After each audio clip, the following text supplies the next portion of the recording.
नदी का डायग्राम बना लिया था पूरा, ठीक है। कुछ लिखा था बनास नदी के बारे में। उद्गम कहां से होता है, कौन से स्थान से, कौन सा स्थान है उद्गम का, खमनोर की पहाड़ी के अलावा और भी कुछ लिखाया था, वेरों का मठ, उपनाम वशिष्ठी वर्णासा या वन की आशा। कुल लंबाई 512 किलोमीटर, पूर्णतः राजस्थान में बहने वाली सबसे लंबी नदी। ये लिख लिया था क्या, ठीक है। फिर हम बात करते हैं बहाव के जिले, बनास नदी के बहाव के जिले। आवाज नहीं करोगे अब आप, ध्यान रखेंगे इस बात का। बहाव के जिले कितने हैं बनास नदी के, तो 8 जिलों से होकर के बहती है। कितने जिले हैं, 8 जिले हैं।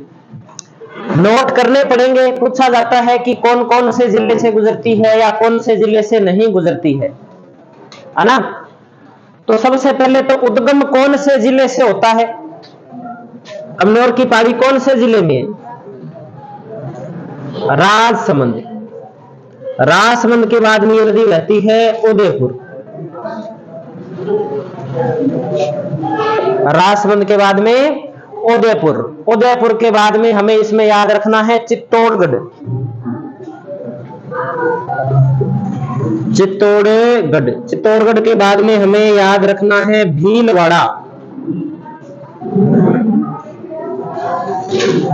भीलवाड़ा। 5 नंबर पे याद रखना है साहेबपुरा, 5 नंबर पे शाहपुरा। 6 नंबर पे हम याद रखेंगे केकड़ी, 7 नंबर पे हम याद रखेंगे टोंक, और 8 नंबर पे हम इसमें याद रखेंगे सवाई माधोपुर।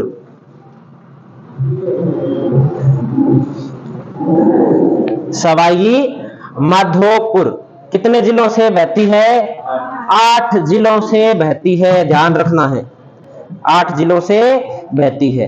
विलय का स्थान मैंने मैप जब बनवाया था तब आपको बताया था कि विलय कौन से स्थान पे होता है, या तो हम बोलते हैं उसे रामेश्वरम, या इसे हम कह देते हैं पदरा गांव। कौन सा जिला पड़ता है, सवाई माधोपुर। और कौन सी नदी में विलय होता है, कौन सी नदी में, चंबल नदी में विलय होता है, चंबल नदी में विलय होता है। अब ये नदी है ना, ये जैसे ये खमनोर की पहाड़ी है, इस खमनोर की पहाड़ी से निकलने के बाद में ये इस प्रकार बहती है, जैसे सांप बहता है ना, सांप बहता क्या, सांप तो चलता है, जैसे सांप चलता है ना वैसे ये नदी बहती है। यानी कि इसका बहाव कैसा है, इस नदी का बहाव है सर्पिलाकार, सर्पिलाकार, विसर्प बनाते हुए बहती है, ये कह सकते हैं अपने, विसर्प की तरह बहती है, इस प्रकार विसर्प बनाते हुए बहती है। अगर पूछा जाए कि सर्वाधिक सर्पिलाकार कहां पे, सर्वाधिक सर्पिलाकार या सर्पाकार आकार कौन से जिले में बनास नदी बनाती है, तो हमें ध्यान रखना है टोंक जिले में। सबसे ज्यादा सर्पिलाकार आकृति में कौन से जिले में बहती है बनास नदी, तो टोंक जिले में बहती है, टोंक में सर्वाधिक सर्पिलाकार बहती है। एक ये सर्पिलाकार वाली बात हमें याद ही रखनी है। एक तो आकृति कैसी है, सर्पाकार आकृति के अंदर बहती है, या सर्पिलाकार आकृति में या विसर्प बनाते हुए बहती है, और सर्वाधिक विसर्प या सर्पाकार आकृति में कहां बहती है, तो टोंक जिले में बहती है। दूसरी बात, बनास नदी टोंक जिले को लगभग समान 2 भागों में बांटती है। एक बात लिखेंगे कि बनास नदी, बनास नदी टोंक को 2 भागों में, 2 भागों में विभाजित करती है। बनास नदी टोंक को 2 भागों में विभाजित करती है। ये भी विशेषता कौन सी नदी की है? तो बनास नदी की ये विशेषता है। और राजस्थान में सर्वाधिक जो त्रिवेणी संगम बनते हैं वो कौन सी नदी पर बनते हैं? बनास नदी पर बनते हैं। तो एक बात नोट करेंगे कि बनास नदी राजस्थान में, बनास नदी राजस्थान में सर्वाधिक त्रिवेणी संगम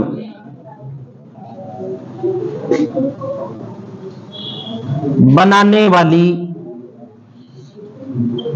नदी है। बनास नदी राजस्थान में सर्वाधिक त्रिवेणी संगम बनाने वाली नदी है।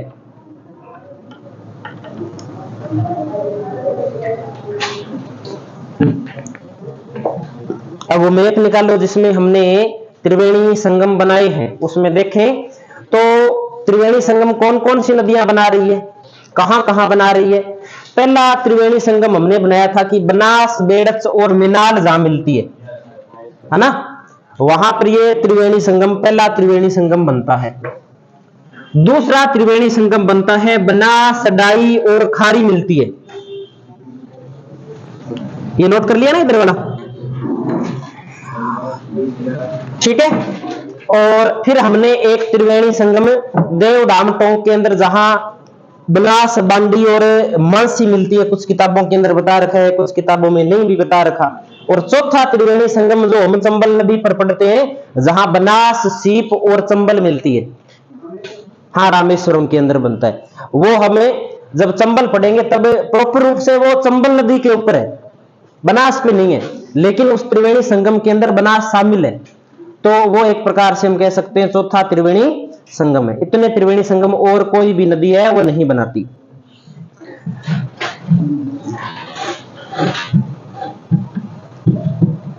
अब लिखते हैं बनास की सहायक नदी। बनास की सहायक नदी, बांध हमने बात कर ली थी बांधों की भी। हमने एक तो बांध पढ़ लिया बागेरी का नाका, एक हमने पढ़ लिया नंद समंद, एक हमने पढ़ लिया बिसलपुर, और एक हमने कौन सा पढ़ लिया? इसरदा बांध।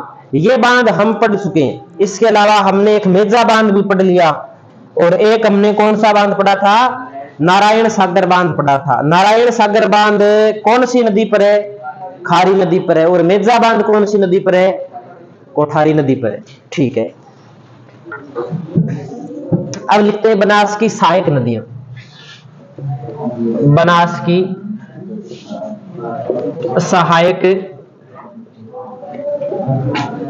सहायक नदियां। बनास की सहायक नदियां तो खूब है, लेकिन सारी नदियों के बारे में हमें पढ़ना नहीं है।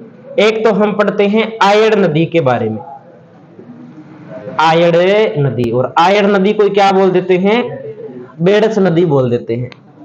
देखो इसके बारे में बात करें तो सबसे पहले हमें पता होना चाहिए कि उद्गम कहां से होता है आयड़ नदी का। उद्गम होता है गोगुंदा की पहाड़ी से, गोगुंदा की पहाड़ी से। गोगुंदा की पहाड़ी कौन से जिले में है? उदयपुर जिले के अंदर। विलय कहां पे होता है? विलय होता है बिगोद में। बिगोद कहां पड़ता है? बिगोद पड़ता है भीलवाड़ा में। विलय बिगोद में, बिगोद नामक स्थान पर। और बिगोद कहां है? भीलवाड़ा के अंदर है। एक ये बात हमें ध्यान में रखनी है। लंबाई कितनी है? तो लंबाई है 190 किलोमीटर। लंबाई 190 किलोमीटर।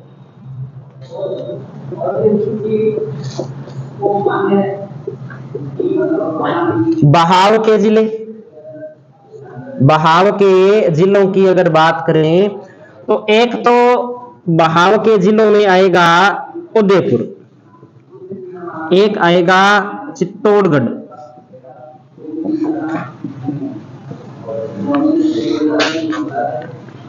और एक आएगा भीलवाड़ा।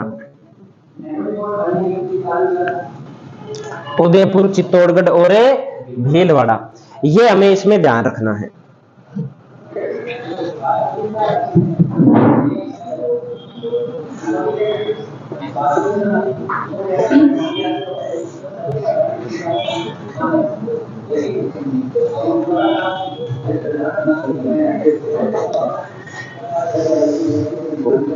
कोठारी नदी के बारे में कोई ज्यादा बात ध्यान में रखनी है ही नहीं। मैप में हमने लिख रखा है कि उद्गम कहां से होता है, कि दिवेर की पहाड़ी से होता है। विलय कहां होता है, तो नंदराय गांव में होता है। दो ही बातें ध्यान रखनी है।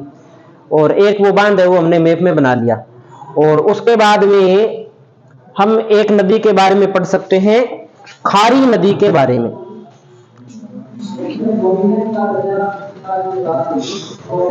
खारी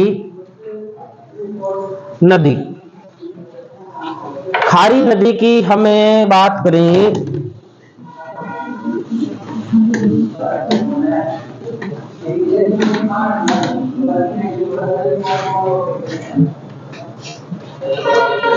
उद्गम हमने लिखा था। उद्गम कहां से होता है खारी नदी का, लिखाया कि नहीं लिखाया? विजराल ग्राम की पहाड़ी से। विजराल ग्राम की पहाड़ी से इस नदी का उद्गम होता है।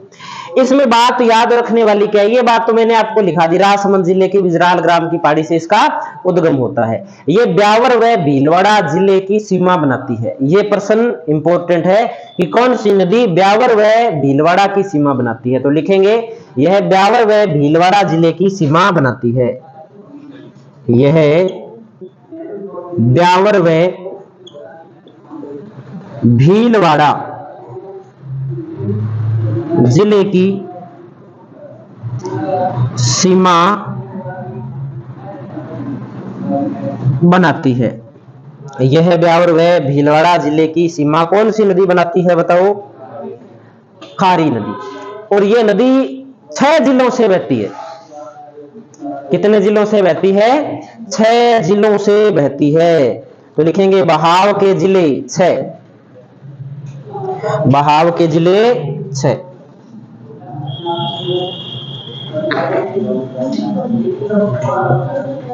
जिले भले छोटे हो लेकिन कितने जिलों से बहती है?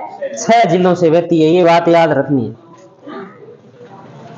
6 याद करने की आवश्यकता नहीं है कि 6 कौन से हैं, क्योंकि सहायक की सहायक नदी है ये। संबल की सहायक बनास और बनास की सहायक खारी। तो इतने तो याद करने की आवश्यकता नहीं है कि कौन कौन से 6 जिलों से गुजरती है।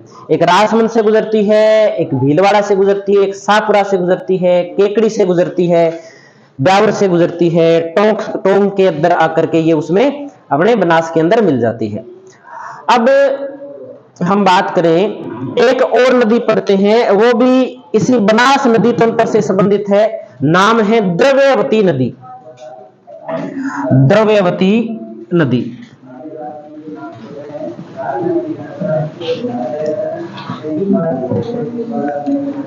ज्यादा कोई प्रश्न आया तो नहीं है, लेकिन प्रश्न इसलिए आ सकता है क्योंकि 2018 के अंदर वसुंधरा राज्य ने इस नदी के ऊपर एक परियोजना शुरू की थी, द्रव्यवती नदी रिवर फ्रंट। इसलिए ये थोड़ी सी इंपॉर्टेंट है। तो हम थोड़ा सा लिख लेते हैं इसके बारे में। द्रव्यवती नदी का एक नाम जो दूसरा मिलता है, साधारणतः इसे जो जयपुर के अंदर जाना जाता है, इसे अमानी साहे का नाला के नाम से जाना जाता है। अमानी साहे का नाला। तो उपनाम तो क्या है इस नदी का? उपनाम अमानी साहे का नाला। अमानी साहे का नाला। उद्गम नाहरगढ़ की पहाड़ी से। नाहरगढ़ की पहाड़ी से इस नदी का क्या होता है? उद्गम होता है। विलय कौन सी नदी में होता है? तो ढूंढ नदी में विलय होता है। कौन सी नदी में विलय होता है? ढूंढ नदी। ढूंढ नदी पढ़ाई है ना आपको मैंने। बस उस ढूंढ नदी में आकर के कौन सी नदी मिलती है? द्रव्यवती नदी मिलती है। जयपुर ग्रामीण जिले के अंदर आकर के ये इसमें मिलती है। और इस पर परियोजना शुरू की गई है। उस परियोजना का नाम क्या है? द्रव्यवती नदी रिवर फ्रंट। 2 अक्टूबर 2018 को शुरू की गई थी परियोजना। द्रव्यवती नदी रिवर फ्रंट परियोजना शुरुआत कब हुई? तो शुरुआत हुई 2 अक्टूबर 2018 को। 2 अक्टूबर 2018 को। किसने शुरू की? तो वसुंधरा राजे सिंधिया। वसुंधरा राजे सिंधिया के द्वारा इस परियोजना को शुरू किया गया था। ये बात याद रखने वाली है। राजधानी क्षेत्र से संबंधित है, राजधानी से होकर बहती है ये नदी। एक प्रकार से हम ये भी कह सकते हैं अमानी साहे का नाला। इसी के साथ में हम ये कह सकते हैं कि जो बनास नदी है, ये बनास नदी इसी के साथ में कंप्लीट हो जाती है।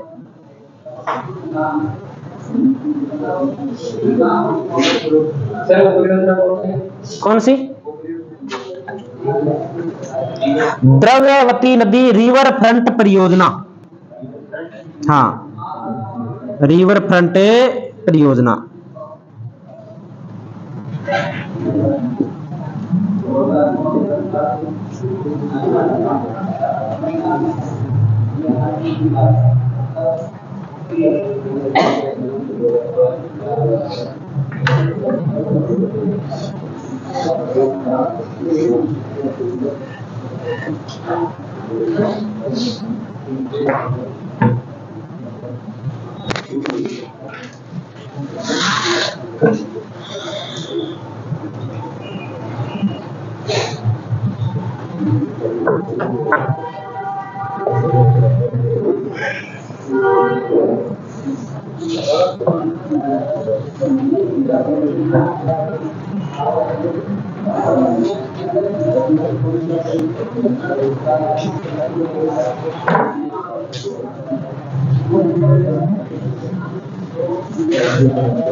बना लिया सभी ने?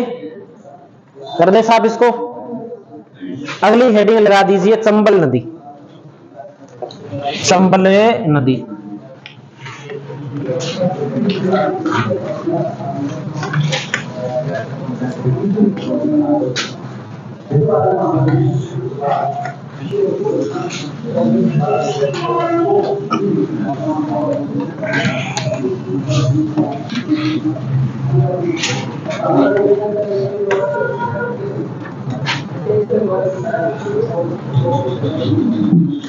चंबल नदी का उद्गम कहां से होता है?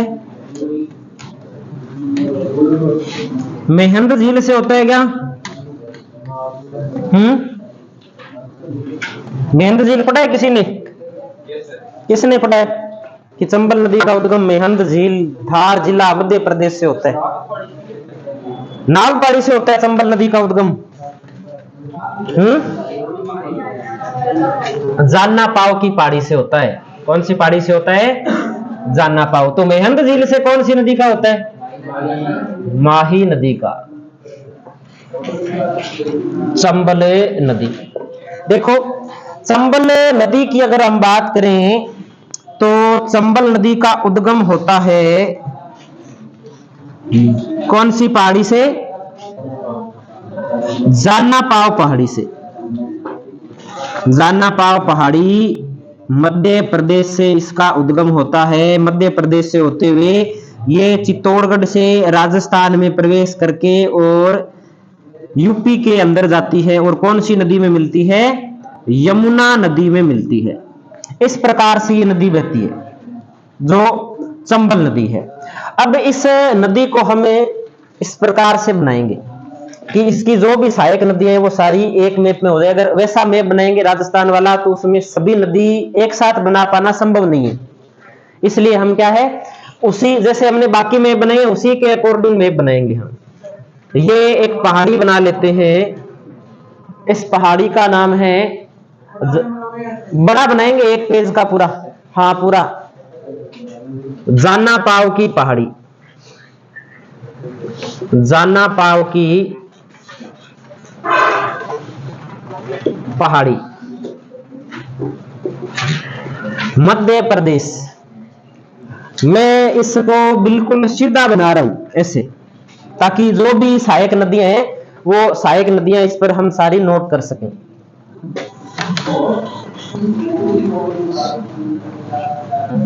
और ये आगे जो नदी है ये कौन सी नदी है? यमुना नदी है। यानी कि चंबल नदी कौन सी नदी में गिरती है? यमुना नदी में गिरती है। देखो, इस जाना पाव की पहाड़ी से जब ये नदी निकलती है तो इसमें एक नदी आकर के मिलती है जो मध्य प्रदेश के अंदर है। इस नदी का नाम है शिप्रा नदी। कौन सी नदी है? शिप्रा नदी। शिप्रा नदी में इसलिए बता रहा हूं कि इस शिप्रा नदी के किनारे, इस शिप्रा नदी के किनारे दुर्गादास राठौड़ की छतरी है। दुर्गादास राठौड़ की छतरी है जो कौन से राज्य में पड़ती है? मध्य प्रदेश में पड़ती है। उज्जैन शहर भी कौन सी नदी के किनारे है? शिप्रा नदी के किनारे है। रीट के अंदर पूछा गया था कि दुर्गादास राठौड़ की छतरी कौन सी नदी के किनारे है या कहां पर है? तो शिप्रा नदी के किनारे। और शिप्रा किसकी सहायक नदी है? शिप्रा चंबल की सहायक नदी है। चंबल की सहायक नदी है।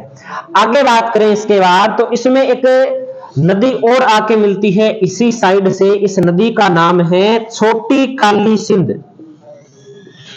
छोटी काली सिंध नदी।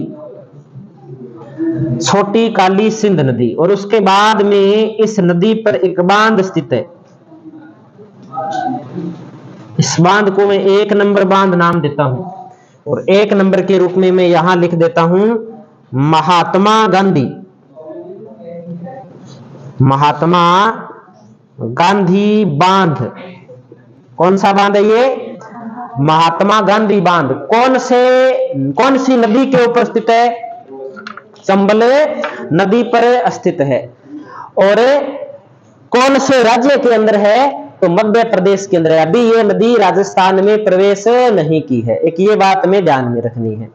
फिर अपने बात करते हैं इस बांध के बाद में इसमें एक नदी आकर के मिलती है इस साइड से। इस नदी का नाम है गुंजाली नदी। गुंजाली नदी। और इसके बाद में ये राजस्थान में प्रवेश करती है। राजस्थान में प्रवेश।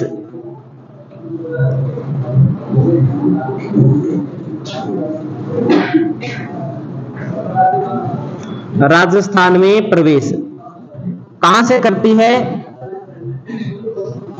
चौरासीगढ़ से। चौरासीगढ़ से राजस्थान में प्रवेश करती है। और उसमें उसके बाद में यहां पर एक जलप्रपात स्थित है। कौन सा जलप्रपात है ये? सूलिया जलप्रपात। सूलिया जलप्रपात कौन सी नदी पर स्थित है?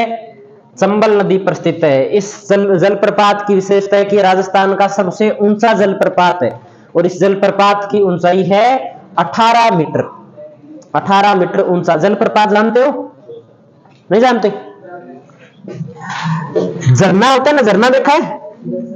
बस झरना ही है कि ऊंची चट्टान से, ये कोई चट्टान है, इस चट्टान पे पहले नदी बह रही है और बाद में ये जल कहां गिर रहा है? नीचे गिर रहा है। और ये जो ऊंचाई है, ये ऊंचाई कितनी है? 18 मीटर है। ठीक है। इस झरने को क्या बोल देते हैं? जलप्रपात बोल देते हैं। इस प्रकार से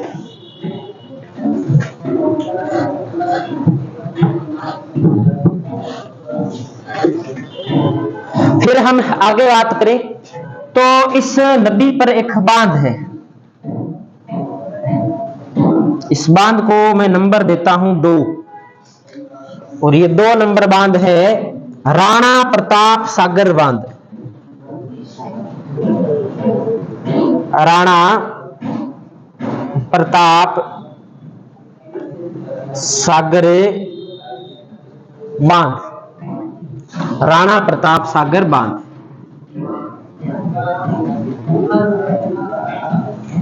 फिर हम इसमें एक नदी बनाते हैं जो नदी इसमें आकर के गिरती है। इस नदी का नाम है बामनी नदी। ये कौन सी नदी है? इस नदी का नाम है बामनी नदी। ये नदी आती है हरिपुरा की पहाड़ी से। हरिपुरा पहाड़ी से आती है और ये हरिपुरा की पहाड़ी पड़ती है चित्तौड़गढ़ जिले में। बड़ा लिख तो दूंगा मैं, लेकिन फिर ये एक में नहीं आएगा। समस्या ये रहेगी थोड़ी सी, एक में नहीं बनेगा फिर ये।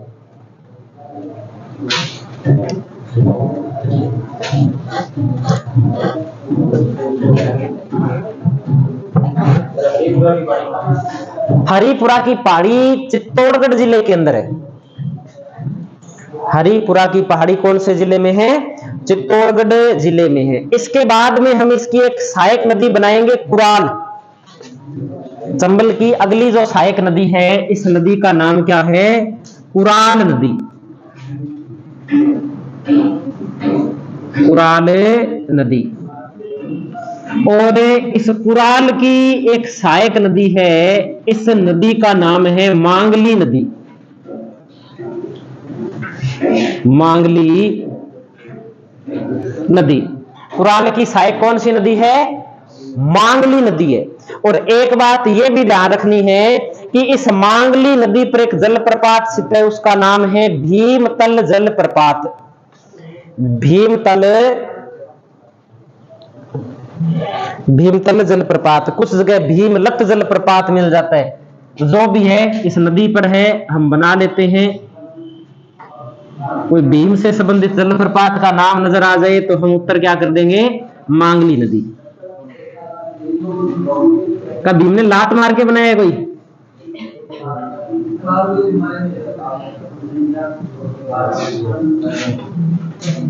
जलप्रपात मांगली नदी पर स्थित है। और मांगली किसकी सहायक है? कुराल की सहायक नदी है। इसके बाद में हम आगे बात करते हैं। इसके बाद में हम बांध बनाते हैं। कितने बांध बनाए हमने अभी तक? हमने अभी तक 2 बांध बनाए। अब बारी है तीसरे बांध की। तीसरा बांध हम बना लेते हैं यहां पर।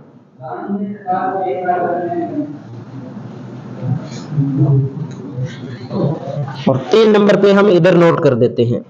तीसरे बांध का नाम नोट कीजिए आप। कौन सा बांध है? जवाहर सागर बांध। कौन सा बांध है? जवाहर सागर बांध। कोई भी चीज समझ में नहीं आए आप पूछ लेना। जवाहर सागर बांध। वापिस देख लो, ये है गुंजाली नदी। गुंजाली नदी का उद्गम होता है जाट गांव से, मध्य प्रदेश के अंदर पड़ता है। जाट गांव मध्य प्रदेश में, इस गांव से इस नदी का उद्गम होता है। उसके बाद में हरिपुरा की पहाड़ी से बामनी नदी का उद्गम होता है। कुराल नदी है। और कुराल की सहायक कौन सी नदी बनाई है हमने? मांगली नदी बनाई है। तो एक ये बात हमें ध्यान में रखनी है। कुराल नदी का जो उद्गम होता है वो ऊपरमाल का जो पठार है, उस ऊपरमाल के पठार से उद्गम होता है। और ऊपरमाल का पठार है वो भीलवाड़ा जिले में पड़ता है। ऊपरमाल के पठार से उद्गम होता है। अगर जगह है तो लिख लो, अगर नहीं है तो मत लिखो, कोई दिक्कत वाली बात नहीं है। ऊपरमाल पठार। ऊपरमाल पठार ये बांध नंबर है 3। और तीसरे बांध का नाम है जवाहर सागर बांध। ये बात में ध्यान में रखनी है।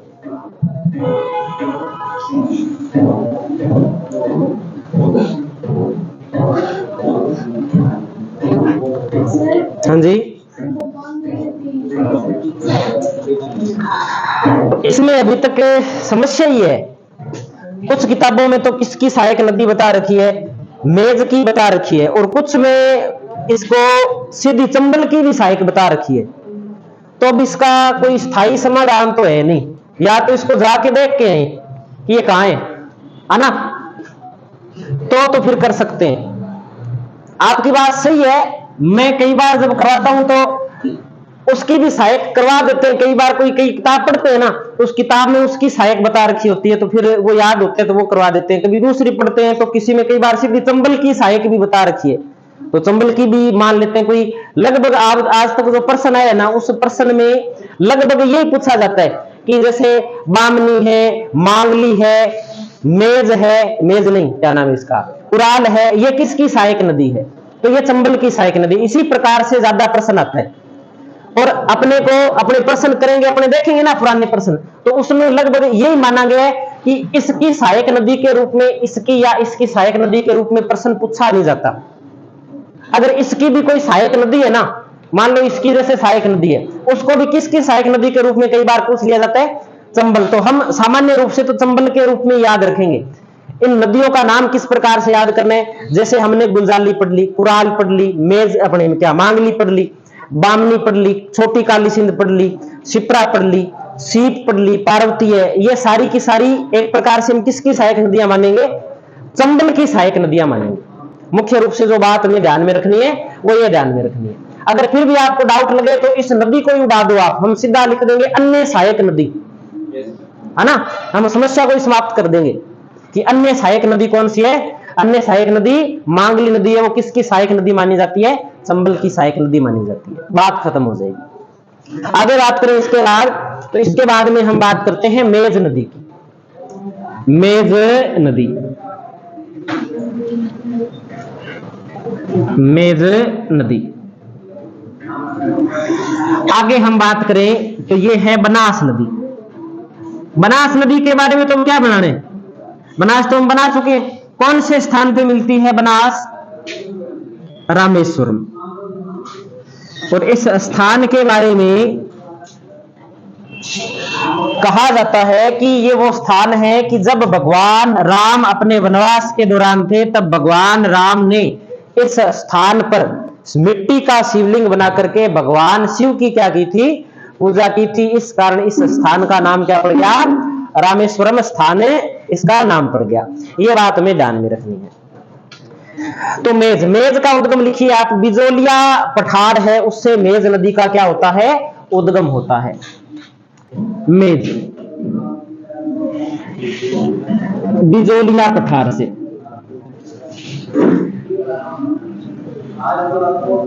एक कौन सी रहेगी? एक रहेगी चाकण,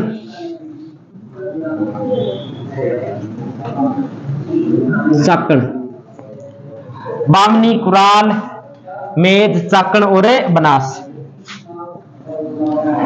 ये हो गई चाकण। तो ये तो हमने बड़ी बड़ी बात कर ली। जो नदियां हैं वो नदियां किस साइड से? बनास के किनारे से जो मिलती है, या हम कह सकते हैं कि बाएं किनारे से जो नदियां मिलती है, उन नदियों की हमने बात कर ली है। और चाकण नदी का जो उद्गम होता है वो होता है बूंदी की पहाड़ियों से। बूंदी की पहाड़ियां। और बनास का तो हम पढ़ के आए, खमनोर की पहाड़ी, खमनोर की पहाड़ी। अब हमें ये तो किनारा मैं लिख देता हूं, ये तो किनारा कौन सा है? बायां किनारा है। और ये वाला जो इधर वाला किनारा है, ये कौन सा किनारा है? दायां किनारा है। बांध कितने हैं चंबल नदी पर? बांध है 4। चौथा बांध कौन सा है, बता सकते हो? कौन सा बांध है? कोटा, कोटा बैराज है कि कोटा बांध है? क्या है? कोटा बैराज है। कोटा बांध कौन से को कहते हैं? इस ज्वार सागर को कह देते हैं, ध्यान रखना। तो ये कौन सा बैराज हो गया? कोटा बैराज। कोटा बैराज, कोटा बांध इसे बोल देते हैं। ये भी एक ऐसी चीज है जो बहुत ज्यादा प्रश्न गलत करवाती है। कुछ लोग क्या है, कोटा बांध और कोटा बैराज को एक बना देते हैं। एक बनाते ही काम खराब हो जाता है।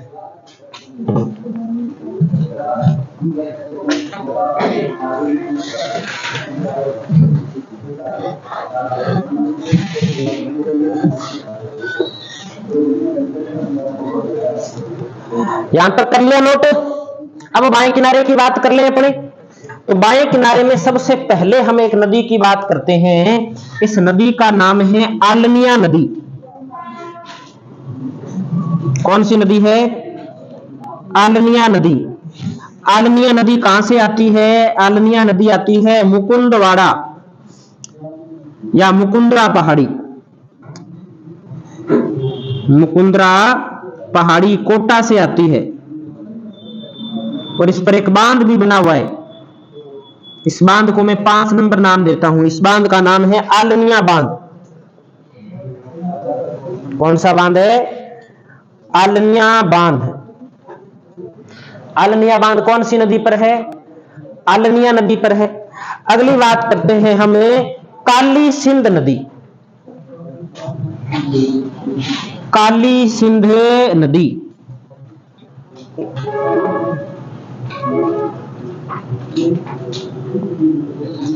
काली सिंध नदी। और काली सिंध नदी के हम उद्गम की बात करें तो कौन से स्थान से होता है उद्गम? बागली गांव मध्य प्रदेश से काली सिंध नदी का उद्गम होता है। बागली गांव। बोर्ड बड़ा लगवाएं क्या? इससे भी एक ही टॉपिक में दिक्कत होती है।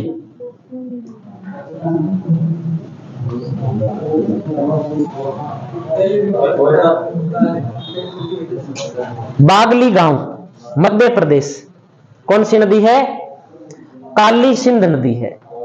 हाँ, बागली गांव से इसका क्या होता है? उद्गम होता है। इसकी सहायक नदियों की हम बात करें तो इस साइड से इसमें प्रमुख 2 सहायक नदियां आती है। एक का नाम है आहू और एक का नाम है चोली।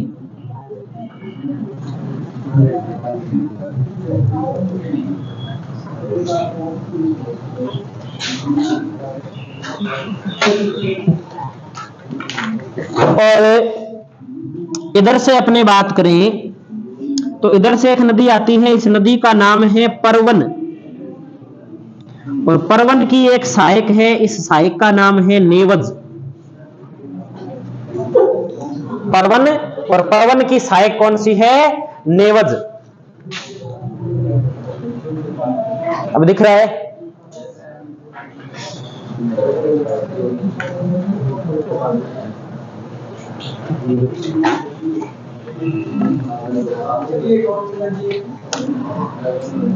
ये तो जो मेन है इस नदी का नाम तो है काली सिंध। इसका तो नाम है काली सिंध। काली सिंध का उद्गम होता है बागली गांव से। सहायक है इसकी आहू और चोली। इधर है परवन और परवन की एक सहायक है। उस सहायक का नाम क्या है? नेवज। नेवज नदी।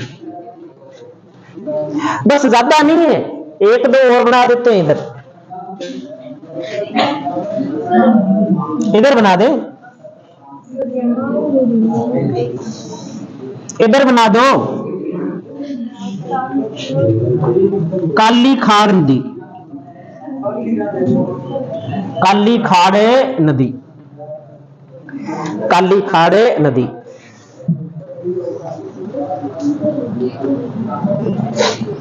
अब बात करते हैं हम आगे अगली नदी की। अगली नदी है पार्वती नदी।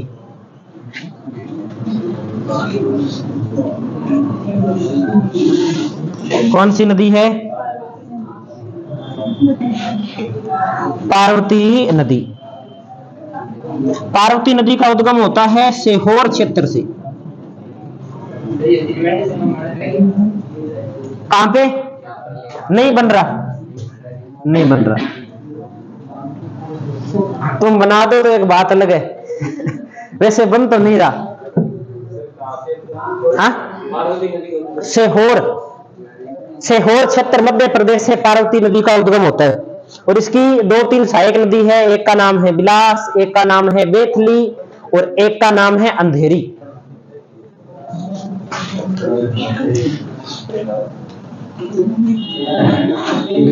एक तो है बेथली,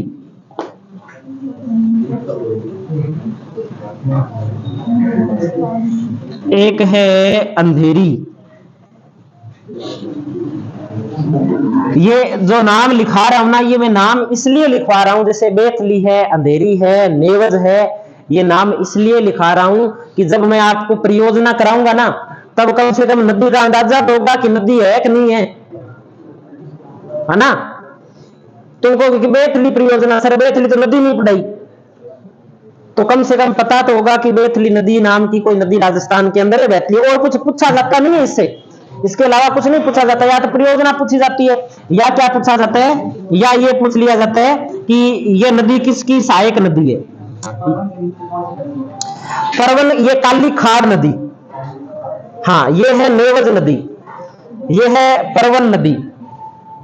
अब नदियां अगर हमें बनानी है तो इसमें नदियां सिर्फ और सिर्फ दो नदियां बनानी है अपने को। एक तो त्रिवेणी संगम बनाना है, ये कौन सी नदी है, ये है सीप नदी। और एक हम इसमें बना लेते हैं पुन्नू नदी, पुन्नू नदी।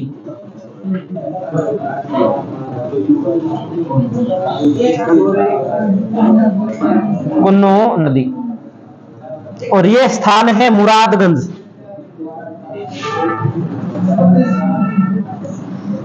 मुरादगंज। इतनी बना लो, इतनी खूब है। कौन सी? मुरादगंज यूपी में है, मुरादगंज उत्तर प्रदेश के अंदर पड़ता है। और पुन्नू नदी जगह लिखेगा। पुन्नू नदी का उद्गम होता है शिवपुरी पठार मध्य प्रदेश से।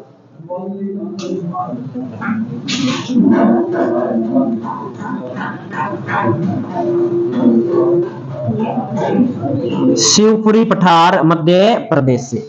और इसमें भी जगह पड़ी है तो इसका भी लिख ले, लिख दो। सीप नदी का उद्गम लिख दीजिए आप। सीप नदी का उद्गम होता है पनवाड़ा गांव मध्य प्रदेश से। ये सारी की सारी नदियां कहां से आ रही है इधर वाली? लगभग मध्य प्रदेश से ही आ रही है, पनवाड़ा गांव मध्य प्रदेश। बस इतनी बनाएंगे, नदियां तो और भी है पर हम इतनी बनाएंगे।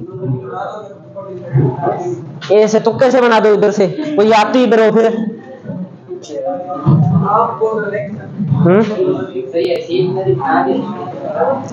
सीप नदी, हाँ ये तो त्रिवेणी संगम बना रही है ना यहाँ पे, ये त्रिवेणी संगम है।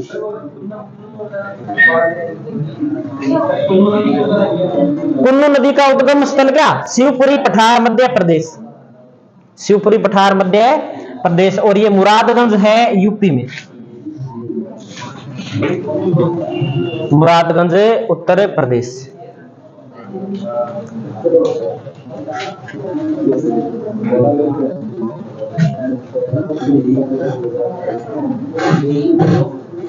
बना लिया होगा।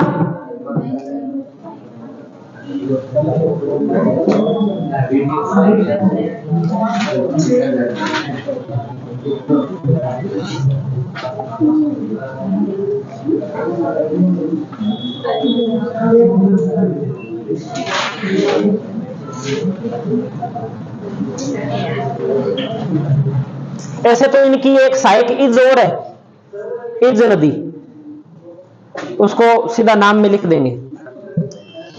बना लिया होगा सभी ने या बना रहे हो अभी? एक बार देख लो थोड़ा, भाई कोई गलत न बना लो।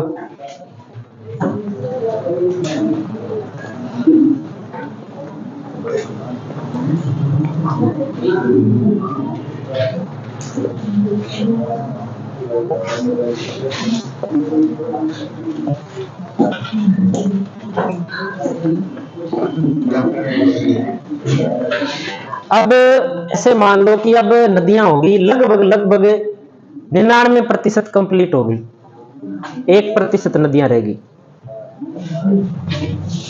इसका लिखने वाला है थोड़ा सा मैटर, और एक नदी पढ़ने वाली है।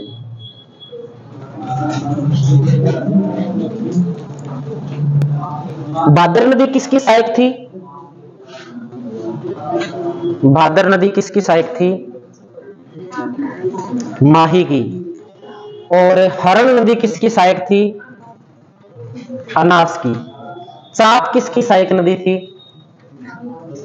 करमई किसकी सहायक नदी थी? करमई। याद है?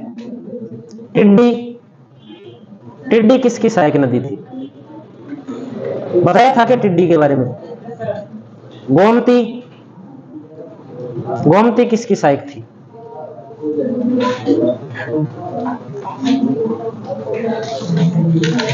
ईरू किसकी सहायक नदी थी? इरु माही की।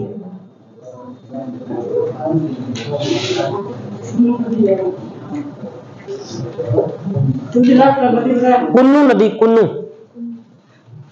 कुन्नू नदी।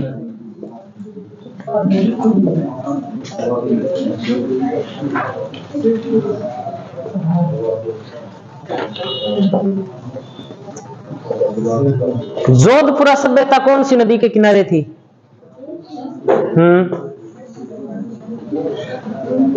बताया था क्या? NH-48 के समानांतर बहने वाली नदी कौन सी थी? साबी नदी। काली खो की पहाड़ी कौन सी नदी के किनारे थी? साबी के किनारे थोड़ी थी काली खो की पहाड़ी।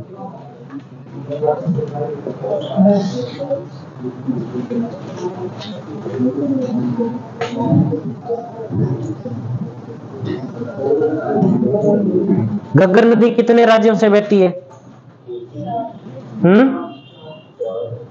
3 है, 4 है? कौन से 4? हिमाचल प्रदेश, पंजाब और राजस्थान। राजस्थान के कितने जिलों से? 3 जिलों से। बना लिया सभी ने? लिखो फिर आगे।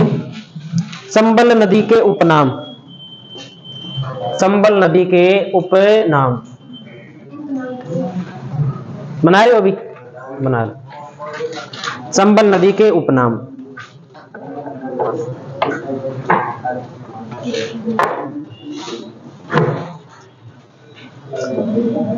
उपनाम अगर लिखे चंबल के, उपनाम लिखिए। एक तो लिखिए राजस्थान की कामधेनु, राजस्थान की कामधेनु, राजस्थान की नित्यवाही नदी, राजस्थान की नित्यवाही या हम कह सकते हैं 12 मासी नदी, 12 मासी नदी। मालव गंगा, मालव गंगा नदी।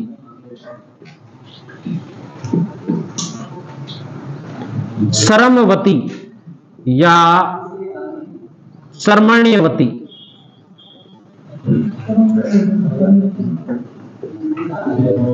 सरमण्यवती नदी, ये इसके उपनाम है। राजस्थान की कामधेनु, नित्यवाही या 12 मासी नदी, मालव गंगा नदी, सरमवती नदी या इसे सरमण्यवती नदी के नाम से भी जाना जाता है।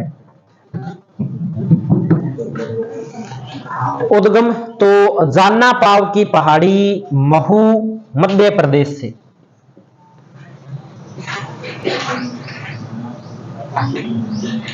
उद्गम जाना पाव की पहाड़ी महू मध्य प्रदेश।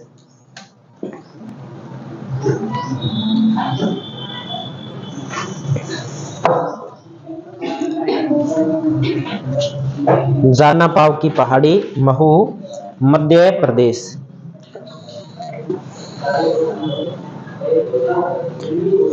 आगे इसके बाद में हम इसमें लिख सकते हैं बहाव के राज्य, बहाव के राज्य। तो बहाव के राज्य है मध्य प्रदेश, राजस्थान, उत्तर प्रदेश।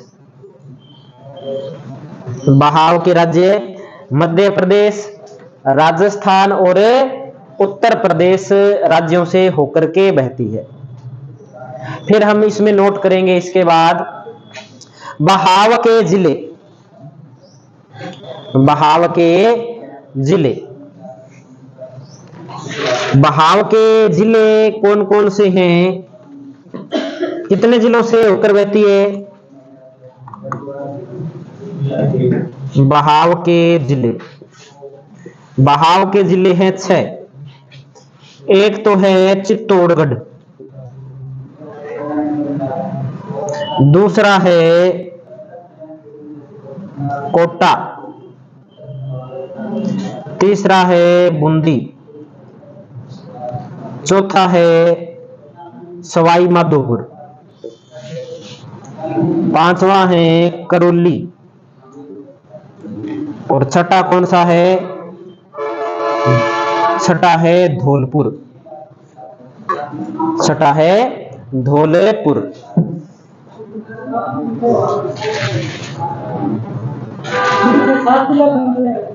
किसके? 6 बताइए, 7 कब बताइए? मैंने बताया।